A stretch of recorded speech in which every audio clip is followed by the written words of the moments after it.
This color is made by mixing red and blue to form a variety of shades, including amethyst, lilac, lavender, and violet. It is the color George Washington used to create a heart-shaped award to present to soldiers in the Continental Army for valor, and the color of majesty and royalty. But why is the color purple often associated with the Easter season?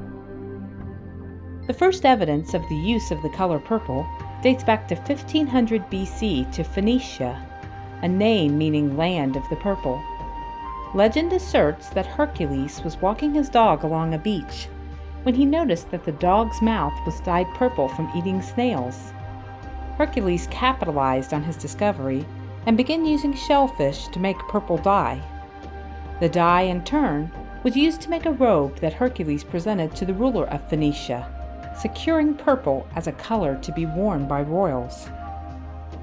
In the Old Testament, purple was one of the colors of the linens to be used in the tabernacle.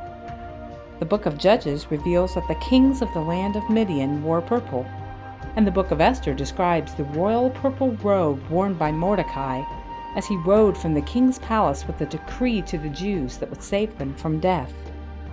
In the New Testament, we read of a faithful woman named Lydia, a merchant of purple cloth, who was baptized and offered hospitality to the Apostle Paul.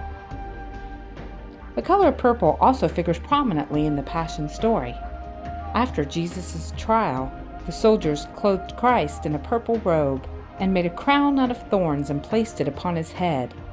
"Hail, King of the Jews!" the soldiers cried out, mocking Jesus. Before Christ was sent from the palace on his journey to Golgotha, the purple robes were removed, and he was covered again in his regular clothes. Jesus would bear his cross, not as a king, but as an ordinary man, covered in blood from his wounds and prepared to shed his blood for ours. The color purple is connected with Easter as an expression of the royalty of Jesus and the forgiveness we find through his sacrificial death. In the early days of spring, many of nature's most beautiful treasures are encased in shades of purple. As new flowers blossom, so too does our new life in Christ, as made visible in the amethyst remembrances of the Lenten and Easter season.